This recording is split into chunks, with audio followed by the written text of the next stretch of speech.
We've got a lot to cover, from market trends to economic updates, so let's dive right in. We start with some significant news that's been making waves in the financial world. The US dollar has taken a hit due to weaker than expected economic news and hopes of peace talks between the US and Iran. The US March CPI rose 3.3% year over year, which is the biggest increase in 2 years, but still below expectations of 3.4%. Meanwhile, core CPI rose 2.6% year over year, also below expectations of 2.7%. These numbers have led to a decrease in the likelihood of a rate hike at the upcoming FOMC meeting, with swaps markets now discounting the odds at just 2% for a 25 basis point rate hike on April 28, 29. This poor outlook for interest rate differentials is undercutting the dollar, as both the BOJ and ECB are expected to raise rates by at least 25 basis points in 2026. The EUR/USD climbed to a 5-week high on Friday, finishing up by 0.26%, largely due to dollar weakness and higher government bond yields, which are bullish for the euro.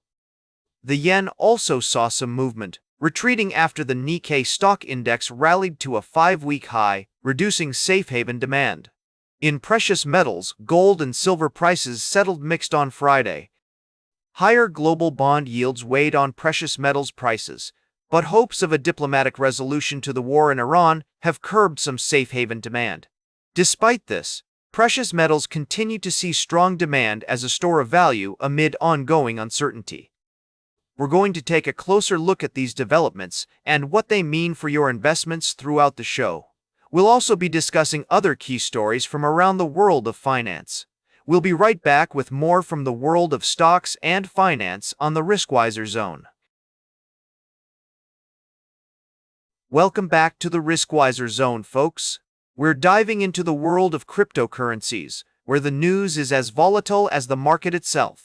Today, we've got 2 stories that showcase the growing interest of traditional financial institutions in the crypto space.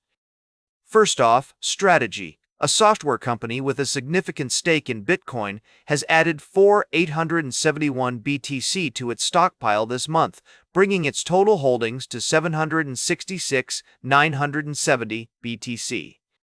The company's average cost per Bitcoin is $75,644, which is still above the current market price. Now, you might be wondering if Strategy's bet on Bitcoin will pay off in the long run. As the company's CEO, Michael Saylor, has said, he expects to be buying Bitcoin every quarter forever. That's a bold statement, especially considering the cryptocurrency's valuation has come down this year. On the other hand, we have Morgan Stanley, which has just launched its Bitcoin Trust, generating $30.6 million in net inflows on its first day. This move marks a significant shift for traditional financial institutions as they begin to aggressively expand their crypto footprints. The new fund, with an aggressive fee structure of just 14 basis points, could make it an attractive option for retail investors. Now, let's take a step back and look at the bigger picture.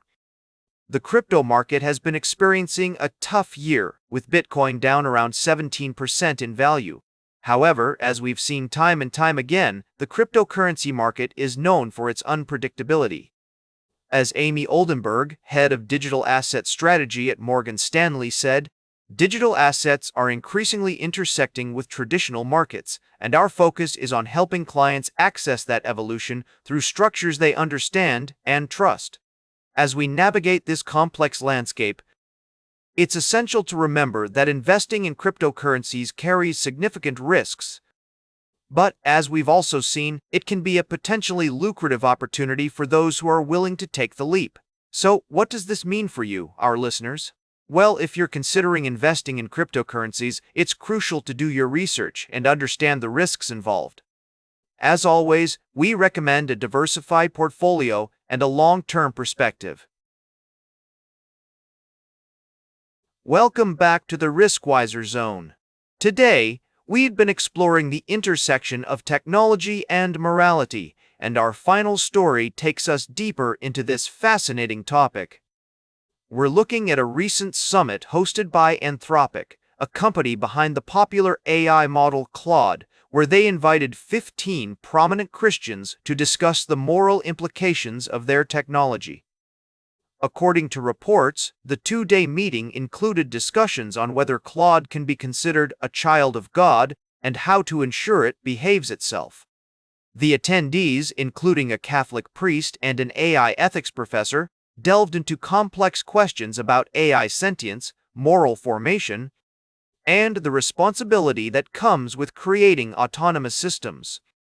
While some might view this as a genuine attempt to grapple with the ethical dimensions of AI development, others might see it as a marketing ploy or an effort to appease certain interest groups.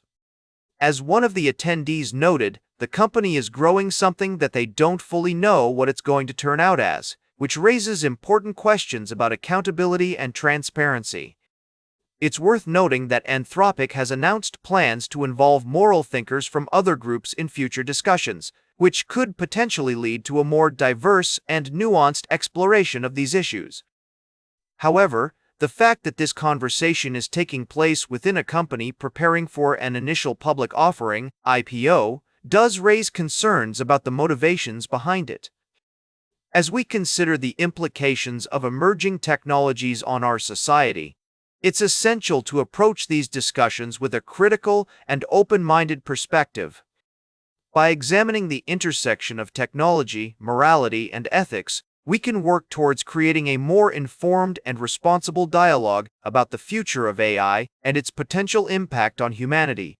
That's all for today's Riskwiser Zone. Remember to like, share, and subscribe, and until next time, keep your finances in check.